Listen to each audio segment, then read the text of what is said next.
मैं आपको कितनी बार मना कर चुकी हूँ कि मैं जिस घर में किसी को जानती नहीं पहचानती नहीं, उस घर में मैं शादी कैसे कर सकती हूँ। मैं तो ससुराल में बिल्कुल अकेली पड़ जाऊंगी। पर प्रीति बिटिया, एक न एक दिन तो हर लड़की को अपने ससुराल जाना ही पड़ता है, और ये तो हर लड़की के साथ होता है। ससुराल में जाकर एक दूसरे को पहचानना, सबके दिलों में जगह बनाना, सबसे प्यार बांटना, यही तो रीत है। मम्मी, अगर इसे ऐसी जगह शादी नहीं करनी जहाँ इसे कोई नहीं जानता, तो ऐसी जगह तो कर सकती है ना जहाँ ये किसी को जानती हो, कोई इसका साथी हो। अरे कोमल दीदी, अच्छा हुआ आप आ गए। मम्मी को देखो ना, कब से शादी कर ले बोल रही हैं। जब मैंने बोल दिया कि मुझे अभी शादी नहीं करनी, तो क्यों बार बार मम्मी जिद कर रही हैं? ठीक ही तो कह रही है मम्मी, एक न एक दिन तो शादी करनी ही है, तो क्यों ना समय रहते खुशी का काम ठीक ठाक हो जाए। वैसे अगर तुम कहो तो मैं तुम्हें एक सलाह दे सकती हूँ। मेरा इकलौता देवर मोहित अभी नई नई नौकरी पर लगा है और माँ बाबूजी उसके लिए लड़की देख रहे हैं, पर मोहित को अभी कोई लड़की पसंद नहीं आ रही है। अगर आपकी रजामंदी हो तो मैं प्रीति के लिए अपने देवर से बात करूँ मम्मी? ये तो बहुत अच्छा रहेगा कोमल बिटिया। अगर तेरे ससुराल वाले इस बात के लिए मान जाते हैं तो तेरे पापा और मुझे तो कोई ऐतराज नहीं। और प्रीति तू बता? मुझे क्या पता दीदी, आपको जो ठीक लगे वैसे करो। अच्छा, मैं अभी आती हूँ। प्रीति शर्मा कर अपने कमरे में चली जाती है। प्रीति और कोमल दोनों सगी बहनें थीं। कोमल की शादी शहर के ही एक बड़े ऊंचे घराने में हुई थी। कोमल प्रीति की शादी की बात अपने देवर से करती है। सब लोग इस रिश्ते के लिए मान जाते हैं, क्योंकि प्रीति के स्वभाव को सब जानते थे। सबकी रजामंदी से खुशी खुशी रिश्ता तय हो जाता है और प्रीति और मोहित की शादी हो जाती है। प्रीति नई नवेली दुल्हन बनी, नए नए सपने संजोए अपने ससुराल आती है। सब कुछ बहुत अच्छे से चल रहा था। दोनों बहनें मिलकर खुशी खुशी घर का काम निपटाती। घर का माहौल बहुत ही शांतिपूर्ण था।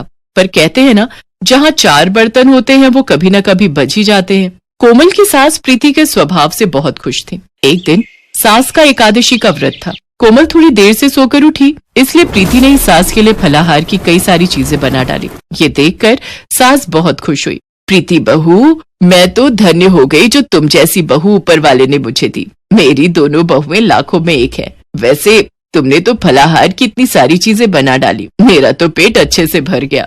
माँ जी, आपको फलाहार पसंद आया? ये मेरे लिए बहुत खुशी की बात है।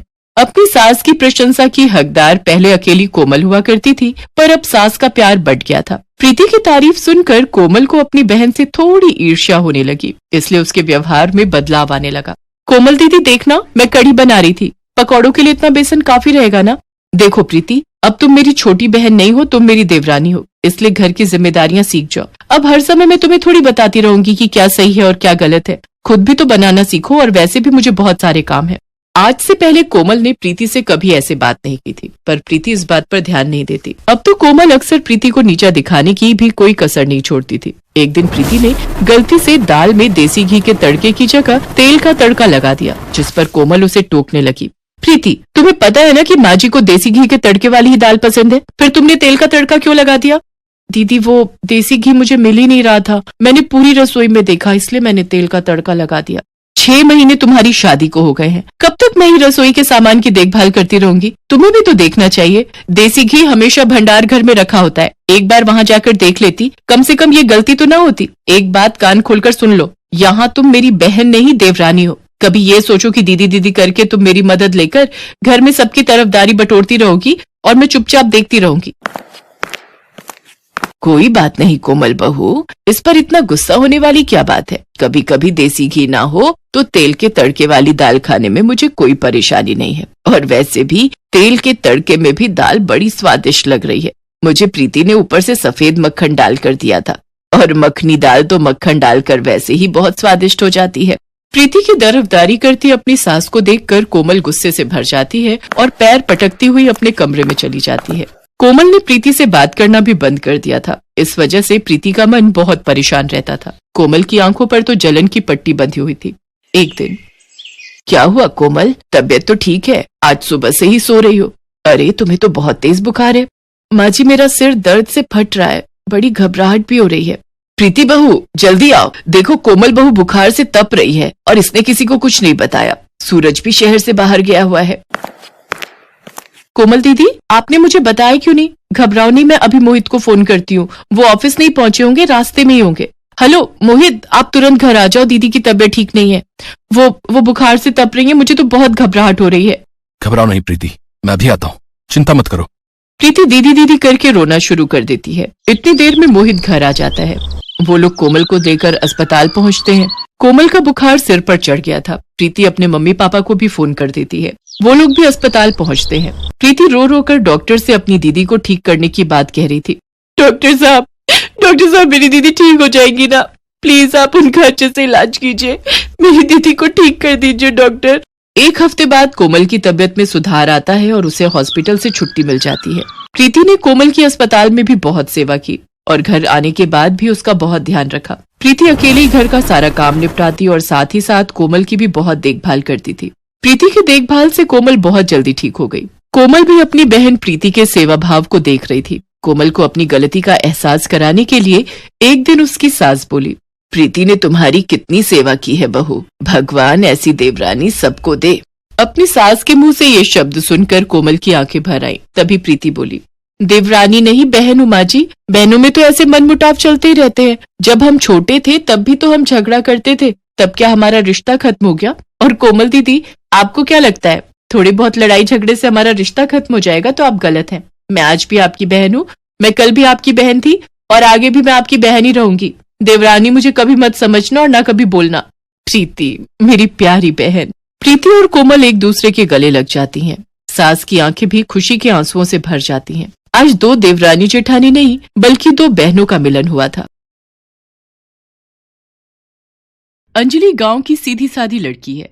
उसकी शादी को 2 साल बीत चुके हैं। उसके पति का नाम राजीव है और वो दोनों शहर में रहते हैं। राजीव वैसे तो नेक दिल इंसान है, लेकिन पराई औरतों के सामने वो पिघल जाता है। इसीलिए अंजलि हमेशा चिंता में रहती है। ऑफिस से आने के बाद हर रोज अंजलि राजीव का फोन चेक करती है। क्या अंजलि, तुम हमेशा मेरे ऊपर शक करती रहती हो? मुझे तुम्हारे ऊपर कोई भरोसा नहीं है। पता नहीं बाहर क्या क्या करते रहते हो।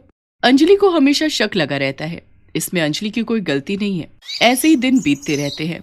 इतने में अंजलि गर्भवती हो जाती है और डॉक्टर साहब अंजलि को घर का कामकाज करने से मना कर देते हैं।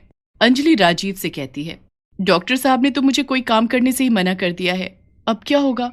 एक काम वाली बाई रखनी होगी। तुम चिंता मत करो, मैं सब कुछ संभालूंगा।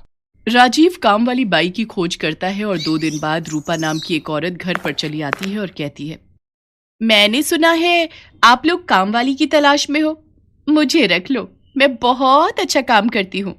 रूपा की उम्र 30 के आसपास है और वो बहुत सुंदर भी है।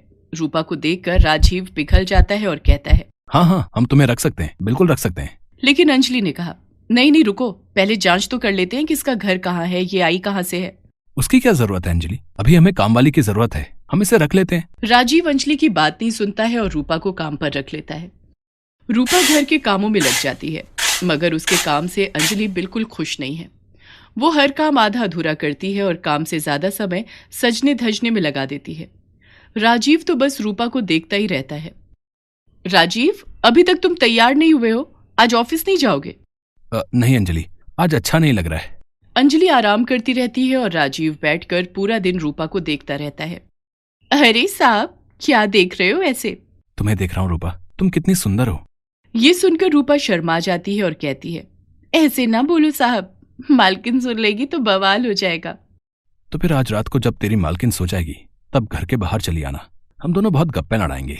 यहाँ राजीव रूपा का दिल बहलाने में लगा हुआ है और उधर कमरे के अंदर बैठकर अंजलि सोच रही है, आखिर राजीव को हुआ क्या है?